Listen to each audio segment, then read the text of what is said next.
Hola! Your dream vacation to Bali starts from rupees 22,999 only with GT Holidays, South India's #1 travel brand. Kodambakkam வந்து இறங்கி ஆட்டோக்கார அண்ணா போய் கேட்டேன், இங்கே நான் ட்ரெயின் ஏறுறது அது எக்மோரா இல்லைனா வந்து சென்ட்ரல் ஆகுது இல்லை, ஏன்னா அது கிராமம்னு நினச்சிக்கிட்டேன், சாலிகிராமன்றதுனால. எந்த நம்பிக்கை இருந்துச்சு நம்ம கண்டிப்பாக அதில் வந்து ஜெயிச்சு காட்டிடுவோம்? 10 வருஷம் ஆயிடுச்சு, அதுக்குள்ள நான் வாய்ப்பு தேடி. நீங்கள் நடிச்ச முதல் படம் வெளியே வரல வரல. ஒரு நாள் வீட்டில் போய் ஃபுல் சரண்டர், எல்லா வேலையும் பார்த்தாச்சு. அமுத்தாஞ்சன் டிஸ்ட்ரிபியூட் வரைக்கும் சைக்கிள் மிரிச்சு எல்லாமே என்ன பண்ணுறதுன்னு தெரியலன்னு என் மைண்டில் அப்படி படுக்கிறேன்ல, அப்போ வந்து அவர்கிட்ட வந்து கால் வரும். இப்போ வந்து எங்கள் மிஸ்ஸோட பசங்க அவங்க பொண்ணுக்கிட்ட வந்து தலையை நிமிந்து பார்த்து கூட பேச மாட்டான், அவங்க அந்த அளவுக்கு இதுவாக இருக்கும். அது ஆக்டிங் நான் பண்ண போகிறேன் அப்படின்னு சொல்லும்போது இப்போ யோசிச்சு பார்க்கும்போது பயங்கரமாக இருக்கு. அடிக்காமையே நமக்கு தெரியாது அதை ரெஸ்பெக்ட் பண்ணுறதுக்கு. அப்போ உனக்கு தெரியாதான்னு ஒருத்தவங்க வந்து கலாச்சிட்டாங்க, அது எப்படி நமக்கு தெரியும் பண்ணும்போது கொஞ்சம் கொஞ்சமாக ஆரம்பிச்சது. ஓகே, கான்ஃபிடென்ட்டாக எப்படி வந்து நம்ம அதை இது பண்ணுறது அப்படின்னு சொல்லி, ஓகே இந்த கான்ஃபிடென்ட் தான் ரொம்ப முக்கியமாக இருக்குது. நீ பண்ணுறத டவுட்டே இல்லாமல் பண்ணும்போது அது வந்து சூப்பராக இருக்குது. இவங்களை வந்து அடுத்து தனுஷ் சொல்லும்போது நீ அங்கேயே ஐயோ ஆமாம், நான் தினேஷ், அவர் தனுஷ். அட்டகத்தி தினேஷ் அண்ட் கெத்து தினேஷ்னு இப்போ கொண்டாடப்பட்டாலும் தினேஷ்னு ஒருத்தர் வந்திருப்பார்ல, கோடம் பக்கத்தில் வந்து சினிமா வாய்ப்புக்காக வந்து அடைஞ்சிருப்பார்ல ஒவ்வொரு கம்பெனியாக, அந்த லைஃப் ஜேர்னியை பற்றி சொல்லுவாங்க. நான் கிட்ட ஒரு ஆட்டோக்கார அண்ணா போய் கேட்டேன், மீனாட்சி காலேஜ் ஆப்போசிட்டில். ஆனால் இவர் பாலுமந்திரா சார் ஆஃபீஸ் அப்படி கோடம்பாக்கம் தான் சினிமா அப்படின்னு சொல்லி, சாலிகிராமம்ப்பா அப்படின்னாங்க. சாலிகிராமமா அப்படின்னா எங்கே நான் ட்ரெயின் ஏறுறது, அது எக்மோரா இல்லைனா வந்து சென்ட்ரல் ஆகுது இல்லை, ஏன்னா அது கிராமம்னு நினச்சிக்கிட்டேன், சாலிகிராமன்றதுனால. அது இங்கே இருக்குப்பா, 2 ரூபா கொடுத்தா பஸ்ஸுப்பா, 20 ரூபா கூட நானே போய் விட்டுறேன் அப்படின்னாரு. எனக்கு ரொம்ப தூரம் நினச்சது பக்கத்தில், டெய்லி நடக்க ஆரம்பிச்சிட்டேன். ஒரு 6 மாதம் விடிய காலையில் 3 மணிக்கு எழுந்து நடக்கிறது தான். தண்டையார்பேட் டு சாலிகிராமம். வீட்டில் வந்து ஸ்கெட்ச் பண்ணிவிட்டு அவரை எடுத்த ஃபோட்டோஸ், அப்போ எஸ்எல்ஆரில் ஃபோட்டோ எடுத்திருக்கோம். டிபிகா நம்ம கேஎம்சியில் இருக்குது. அந்த இன்ஸ்டியூட்டில் வந்து கேமரா மட்டும் கொடுத்தாங்க, உள்ளே இருக்கிற ஸ்பேஸில் நீங்கள் யூஸ் பண்ணிக்கலாம். ஸோ ஃபிலிமு நம்ம போட்டு கேமரா எடுத்து அர்பேச்சர் க்ளோஸ் பண்ணி அப்புறம் ஷட்டர் ஸ்பீடு எல்லாம் வச்சு எடுத்த ஸ்டில்ல பாலுமந்திர சைட்டு அசிஸ்டண்ட்டாக ட்ரை பண்ணுறோம், ட்ரா பண்ணுவோம். அதனால் அவரை கேப் போட்டு டக்குன்னு ஒரே ஸ்கெட்ச் இருக்கும், அது போயிட்டு இருந்தது. அவர் ஆஃபீஸில் வந்து பார்க்க சொன்னாங்க, அது ஆக்டிங் சான்ஸாக மாறி இப்போ இங்கே வந்து நின்றுட்டுருக்கு. இப்போ பாலுமகேந்திரா சார் வந்து அசிஸ்டன்ட் ஆகவும் ட்ரை பண்ணியிருக்கீங்க. அப்படிங்கிறப்போ எண்ட் ஆஃப் தி டே வந்து வீடுங்கிற படத்தில் வந்து அப்போ நான் அப்போ எவ்வளோ ஃபீல் ஆச்சு? நம்ம போன் ஜாயம்னு நினச்சிருந்தோம், இப்போ அவர் லொக்கேஷன்லேயே வந்து நடிச்சிட்டு இருக்கோம். அப்படிங்கிறப்போ அந்த படம் வந்து தேசிய விருதுகிற அளவுக்கு போயிருச்சு. அப்படிங்கிறப்போ எப்படி இருந்துச்சு உங்களுக்கு? விசாரணை ஷூட் அப்போ வந்து அந்த இடம் தான் அது அப்படின்னு சொல்லிட்டு அதுக்கப்புறம் தான் எனக்கு தெரியும் பாலுமந்திரா சாரோட இன்ஸ்டியூட் அப்படின்னு தெரியும். ஏன்னா அங்கே தான் ஸ்கூல் இருந்துச்சுல்ல. ஸோ அப்படி தான் அந்த வீடு தான் அதுன்றது எனக்கு சமீபத்தில் தான் தெரிஞ்சு. இது ஏதோ அவுட் டு நேம் இட் வந்து யூஸ் பண்ணியிருப்பாங்கல்ல வீடில், எனக்கு ரொம்ப பிடிக்கும். ட்ரை பண்ணுற டைமில் நான் கேட்டுட்ருக்க அந்த டைமில் பிளேலிஸ்ட்டில் அந்த பிளேலிஸ்ட்னால் அந்த ரியாஸா அப்படின்னு ஒரு தம்பி அவர் வச்சுருப்பார் ஐபோனில் பயங்கரமாக. அப்போ வாங்கி தெரிஞ்ச ஃப்ரெண்ட்ஸ் கிட்ட இருக்கும்போது அப்போ அவ்வளோ சீக்கிரமாக கேட்க முடியாதுல்ல. அவுட் டு நேம் இட் பயங்கரமாக கேட்பேன் நான். இதெல்லாம் கனெக்ட் ஆச்சு. நம்ம எதை நினைக்கிறோமோ எதை விரும்புகிறோமோ அது கண்டிப்பாக வந்து இயற்கை வந்து நம்மக்கிட்ட கொண்டு வருது. நம்ம வந்து விரும்புகிறது மட்டும்தான் நினைக்கிறேன். அந்த விருப்பம் வந்து கரெக்டாக நம்மளை எடுத்துகிட்டு வந்து சேர்க்குது. அதுக்கான பொறுமையோடு இருக்கணும். விருப்பம் ஃபஸ்ட்டு கரெக்டாக இருக்கும்போது அது நிறைய பெரியவங்க சொல்லிட்டாங்களே, எல்லாம் எண்ணம் போல் வாழ்க்கை அப்படின்ட்டு நினைக்கிறேன் நான். படம் வந்து ட்ரை பண்ணுறதுக்கு முன்னாடி இப்போ சீரியலில் ஒரு ஃப்ரேமாக தான் வந்துட மாட்டோமா அப்படின்னு ஒரு ஏக்கர்லாம் சேர்ந்துருக்க ஒரு சினிமா தேட ஒரு பையனாக இருந்திருப்பீங்க, சினிமாவில் எப்படியா நுழைங்கிற ஒரு பையனாக இருந்திருப்பீங்க. எந்த நம்பிக்கை இருந்துச்சு நம்ம கண்டிப்பாக அதில் வந்து ஜெயிச்சு காட்டிடுவோம் அப்படிங்கிற ஒரு நம்பிக்கை இருந்திருக்கும்ல? நடுவில் கேமராவில் தெரிஞ்சுக்கிறது எல்லாம், அதுக்காக சீரியல் பண்ணோம். அப்புறம் வந்து திருப்பியும் ஹீரோவாக பண்ணோம் ஒரு படம், விஜய் பிரபாகரன். அந்த ஒர்க் வந்து செம்ம ஒர்க். அது அவர் ரொம்ப முக்கியமான ஒரு டைரக்டராக இருப்பார் விஜய் பிரபாகரன் சார். அவங்க வந்து அவ்வளோ ஆட்லாம் பயங்கரமாக ஒர்க் பண்ணிட்டு இருந்தாங்க. அவருக்கு வந்து இங்கே இருக்கிற இந்த செட்டப் எப்படி ஹேண்டில் பண்ணுறதுன்னு தெரியல. இப்போ எனக்கும் அது கஷ்டமாக தான் இருந்துச்சு. இப்போது வந்து என்னை பார்த்துக்கிட்டாங்க, அவருக்கும் அது இருந்தால் இன்னும் அழகாக அந்த படம் கம்ப்ளீட் ஆகிருக்கும். ரொம்ப முக்கியமான ஒரு படம் அது. இந்த மீடியம் தெரிஞ்சு ஒர்க் பண்ணவர் தசை நீத்தி வச்சிருக்கோம். அந்த படம் ஹீரோவாக பண்ணிட்டு வரல, 10 வருஷம் ஆயிடுச்சு. அதுக்குள்ளே நான் வாய்ப்பு தேடி. நீங்கள் நடிச்ச முதல் படம் வெளியே வரல. ஆனால் அந்த படம் இண்டஸ்ட்ரியில் எல்லாருமே பார்த்துருக்காங்க. பாலுமந்திரா சார் பார்த்துருக்காங்க, வெற்றி சார் பார்த்துருக்காங்க, அனுராக் காஷ்யப் அவங்களுக்கு வரைக்கும் போயிருக்குன்னு நினைக்கிறேன், ராஜீவ் மேனன், கௌதம் மேனன் அவங்களாம் கூட பார்த்துருக்காங்க. எனக்கு அப்படி டயர்டாகி 10 வருஷம் அதை சொன்னேன். வீட்டில் போயிட்டு நான் வந்து சரண்டர் ஆனேன். செவாப்பேட்டில் போயிட்டு, அப்போ செவாப்பேட் போய்ட்டோம். அப்போ விஆர்எஸ் கொடுத்து அப்போ பப்ளிக் ஒர்க் டிபார்ட்மெண்ட் பிடபிள்யூடி மின்ட்டில் ஒர்க் பண்ணிட்டு இருந்தாங்க. தண்டையார்பேட்டிலேருந்து ஷிஃப்ட் ஆகிட்டோம். அப்போ நான் தனியாக எங்கள் ரூம்லாம் ஸ்டே பண்ணி அந்த அதுவும் முடிஞ்சு திருப்பி வீட்டில் போய் செட்டில் ஆகிறோம். பைக்லாம் கொடுத்துட்டு ஓகே இது தெரில என்ன அப்போ சின்ன சின்ன வேலை பார்த்துட்ருப்போம். தேட்டரில் நவீன நாடகத்தில் பேக் சைட் லைட்டிங் நடிக்கிறது 10 நாடகம் தான் நடிச்சிருப்போம். ஸ்ட்ரீட் பிளே எல்லாம் நடிச்சது. அப்புறம் லைட்டிங் பார்க்க எல்லா இங்கிலீஷ் பிளே ஃப்ரெஞ்ச் அந்த ஒரு ஜாலியாக இருக்கும். அலையன்ஸ் ஃப்ரான்சிஸில் மற்ற சென்னையில் இருக்கிற ஆல்மோஸ்ட் பெங்களூர் எல்லா இடத்துலையுமே வந்து பேக் ஸ்டேஜில் லைட் டிசைனிங் வந்து பாஸ்கர் அண்ணன் ஒருத்தர் இருந்தார். அவர்கிட்ட ஒர்க் பண்ணிகிட்ருக்கோம். அப்படியே போயிட்டுருக்கோம். டெய்லி போயிட்டு ஹீரோவாக நடிச்சிட்டு இது தசைனிக்கு அப்புறம் திருப்பி இந்த மாதிரி போயிட்டுருக்கு. ஒரு நாள் வீட்டில் போய் ஃபுல் சரண்டர். எல்லா வேலையும் பார்த்தாச்சு. அமுத்தாஞ்சன் டிஸ்ட்ரிபியூட்டர் வரைக்கும் சைக்கிள் மிரிச்சு எல்லாமே ஒர்க்கும். எது நம்ம என்ன நடக்க போகுது அப்படின்னு எனக்கு தெரியலையே, நான் என்ன பண்ண போகிறேன் அது ஒன்றும் அப்படின்னு சொல்லிட்டு சரண்டர் ஆனேன். என் மைண்ட்குள்ளே நான் வந்து ஃபோனை அப்படி வச்சுட்டு அந்த ஃபோனை அப்படி ஃபுல்லாக அப்படி ஆகும்போது ரஞ்சித் சாரை அது 3 இயர்ஸ் பிஃபோர் நான் அப்போ பார்த்துருந்தது. இந்த விஷயம் நடக்கிறதுக்கு முன்னாடி ஆக்கர் ஸ்டுடியோவில் பார்த்து ஸ்டில் கொடுத்துருந்தேன். ராகேஷ்ன்ற எக்ஸிக்யூட்டிவ் ப்ரொடியூசர் ஒருத்தர் இருக்காங்க. அவர் தான் வந்து இந்த மாதிரி அவர் ரொம்ப நாளாக ஒரு ஒர்க்கில் தெரியும்.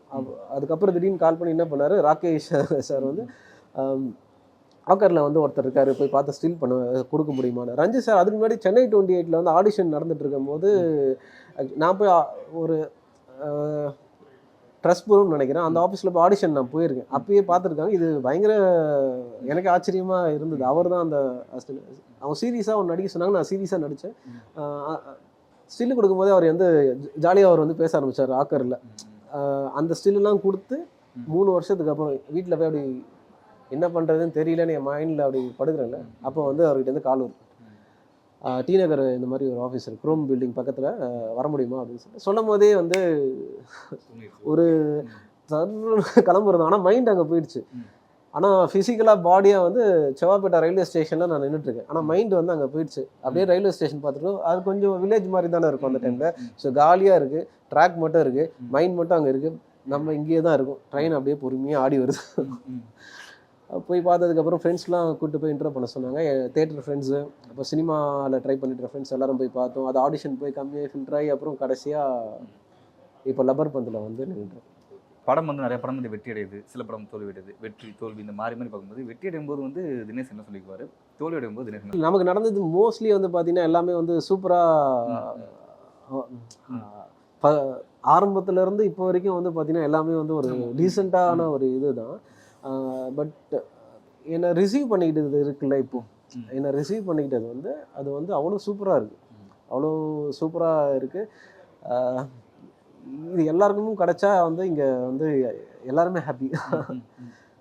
படம் பார்க்குறவங்களுக்கும் கிடச்சி எல்லாருக்கும் இது கிடச்சா செம்ம ஹாப்பியாக இருக்குது. அப்புறம் அடுத்த படத்தில் எப்படி இருக்கும் அந்த விருப்பம் அதிகமாக இருக்குது. அடுத்த படத்தில் வந்து இப்போ ரிவ்யூஸ் என்ன பண்ணுவாங்க, அதுக்கு அடுத்த படத்தில் என்ன பண்ணுவாங்க அப்படின்னு தெரியாது. ஒரு கிரிக்கெட் மேட்ச் மாதிரி தான். ஒரு மேட்சும் வந்து அங்கே ப்ரூவ் பண்ணிக்கிட்டே இருக்கும். எல்லாருக்குமான சேலஞ்ச் இது, எல்லாருக்குமான ரோல் இது இந்த லைஃப்பில் இப்போ என்ன பண்ணிகிட்ருக்குன்றது. அடுத்த படம் பட் விருப்பம் இருக்குது. இதை விட இன்னும் அதிகமாக அந்த படம் அதிகமாக போகணுன்ற விருப்பம் இருக்குது அடுத்த மூவிஸில். ஆமாம், நம்ம ஆனால் வந்து வெற்றியும் தோல்வியும் அதை எல்லாத்தையும் தாண்டி ஒரு மேட்ச் செஞ்சுரி, இன்னொரு மேட்ச்சு 200 அந்த மாதிரியும் இருக்குது. இல்லை இன்னமும் எப்படி ஆகணும் நமக்கு தெரியாமல் இருக்கும்.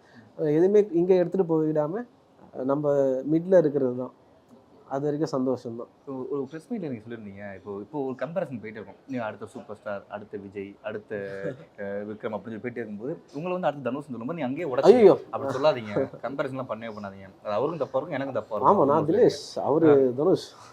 கம்பேரிசன் எப்படி பார்க்குறீங்க? அவர் வந்து நான் தனுஷ் பிரதருக்கு வந்து விசாரணை எடுத்ததுக்கே நான் தேங்க் பண்ணி, நான் ஆக்சுவலாக அவருக்கு நான் வந்து அதை அப்போ வந்து அப்படி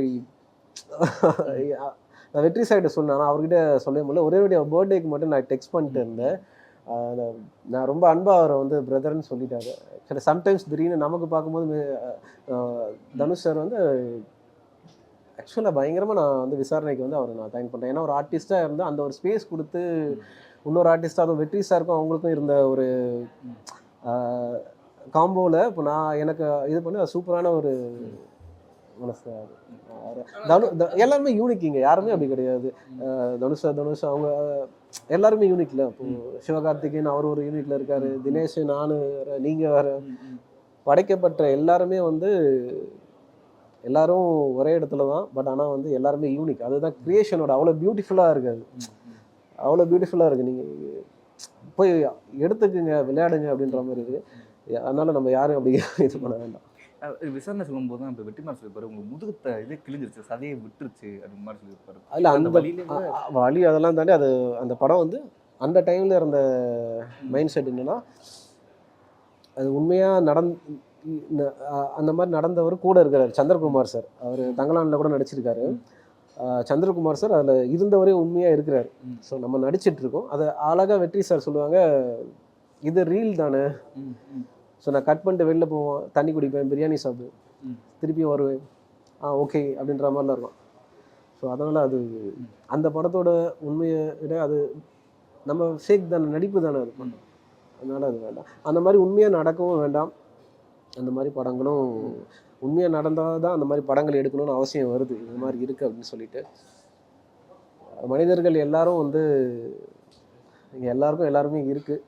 அதனால் அன்பு அதிகமாகி அதுலேயும் வந்து அது நடக்கட்டும். அவ்வளோ கஷ்டமாக வேண்டாம். நீங்கள் எல்லாமே கேஷுவலாக சொல்கிறீங்க, பட் இப்போ ஒவ்வொரு படமும் அவ்வளோ பெரிய ஒரு தாக்கத்தை ஏற்படுத்தின படம். அது பட்டகத்தியாக இருக்கட்டும், குக்குவாக இருக்கட்டும், இப்போ திருடன் போலீஸ்லாம் அப்பா கிரெட்டெல்லாம் பார்த்துட்டு அவ்வளோ வந்து எல்லாருமே ஃபீல் பண்ணாங்க.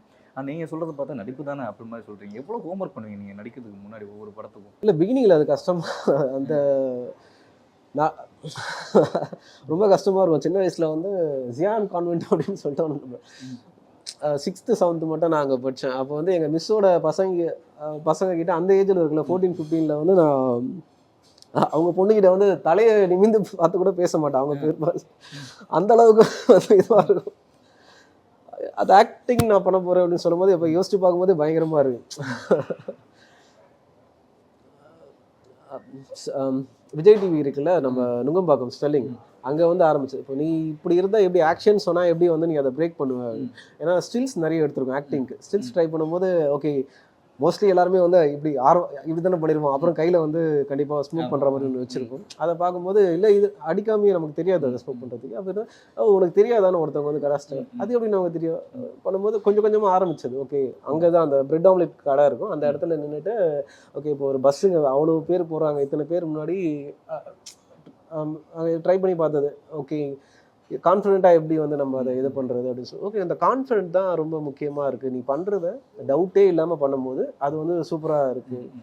நம்ம எது பண்ணாலும் டவுட்டே இல்லாமல் பண்ணும்போது அதுதான் வந்து நம்பிக்கையில் எல்லாருக்குமே. இப்போ நீங்கள் என்கிட்ட வந்து கேள்வி கேட்கும்போது டவுட்டே இல்லாமல் கேட்குறதுக்கும் ஒரு டவுட்டோட கேட்குறதுக்கும் நிறைய இது இருக்குல்ல. நான் தெளிவாக ஒன்று சொல்லும் போது நான் தெளிவாக சொல்கிறது ரொம்ப கஷ்டம்தான்.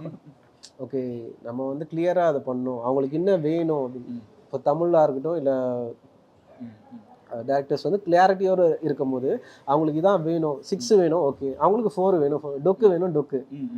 ஸோ தேவை என்னவோ அது வந்து அங்கே ப்ரெசென்ட் ஆகிடும். ஸோ ப்ரிப்பரேஷன் அப்படின்னு பார்த்தீங்கன்னா வந்து பிகினிங்கில் பயங்கரமாக நானே எழுதினேன். ஃபஸ்ட்டு வந்து ஆடிஷன் அப்போலாம் வந்து சூர்யா சார் பிதாமகனில் நடித்த அந்த சீனை தான் போய் நான் ஆடிஷனில் பண்ணிட்டுருந்தேன். அப்புறம் வந்து அது ஒருத்தர் அப்படின்னு ஒன்று இறங்குது, அது ஆல்ரெடி ஒருத்தர் பண்ணியிருக்காங்க அவங்க. அப்போ நீ வந்து உன்னை கண்டுபிடிக்கணும்னு சொல்லிட்டு நான் உட்காந்து எழுத ஆரம்பித்தேன். ஒரு ஆடிஷன்ஸ் போகும்போது என்னாவும் வெளில போய்ட்டு பேப்பர் வாங்கி டக்குன்னு எதுனா அவங்கள எப்படி போய் உள்ளே போய்ட்டு இம்ப்ரெஸ் பண்ணுறேன் அப்படின்ற மாதிரி ஒன்று எழுத ஆரம்பிக்கும். அப்படி ஆரம்பித்து ஒன்று ஆரம்பித்து அது அந்த இடத்துல அந்த ஸ்பாட்டில் சினிமா கேமரா முன்னாடி ஒன்று நடிக்கிறது இல்லை, அவங்களுக்கு கரெக்ஷன் இருக்கும், ஃபோக்கஸ்க்கு அதுக்காக ஒன்று இருக்கும். ஸோ கீழே மார்க் பார்க்காம போய் நிற்கிறது, இல்லை ஃப்ரேமில் வந்து இன்னொரு ஆர்டிஸ்ட் டிஸ்டர்ப் பண்ணாமல் இருக்கிறது, இது ஒன்று ஒன்றா பில்டப் ஆகிட்டே இருந்துச்சு. கத்திக்கிட்டே அப்படியே கிராஜுவலாக வந்துட்டு இப்போ இந்த இடத்துல வந்து நிற்குது. இந்த ஒரு எமோஷனல் பர்சனா இல்லை ஜாலியான பர்சனா? செம்ம ஜாலியான ஆள் நான், செம்ம ஜாலியான கனெக்ட் ஆகிடுச்சுன்னா இன்னும் போதுன்ற அளவுக்கு போகும். அதுதான் பிரச்சனை. அதனால நான் அமைதியாக இருக்கேன். பிஸி ஷெட்யூலில் டைம் ஸ்பெண்ட் பண்ணி இவ்வளோ கேள்விக்கு வந்து ஆன்சர் பண்ணுறதுக்கு ரொம்ப நன்றி. தேங்க்யூ. ரொம்ப சந்தோஷம் எனக்கும். நான் கம்ஃபர்ட் ஆகிட்டே இருக்கேன் பேச. நான் ரொம்ப நாள் வந்து இல்லைன்னா இப்போ எல்லா இன்டர்வியூ போக நான் வந்து ஓப்பனப் ஆகிறேன். இன்னும் எனக்கு வந்து பேச வேண்டிய வார்த்தைகளும் இன்னும் என்னென்ன ஒரு கேள்விக்கான பதிலை வந்து ரொம்ப ஷார்ப்பாகவும் க்ளீனாகவும் சில நேரத்தில் வந்துடும், கரெக்டாக அப்படி வந்துடும். பட் இப்போ வந்து நான் ஒரு வார்ம்-அப்பில் இருக்கேன். நான் இன்னும் வர இன்டர்வியூவில் இன்னும் வந்து என்னை வந்து தெளிவாக நான் ப்ரெசென்ட் பண்ணுவேன்னு நான் நம்புகிறேன். Thank you. Hola! Your dream vacation to Bali starts from rupees 22,999 only with GT Holidays, South India's #1 travel brand.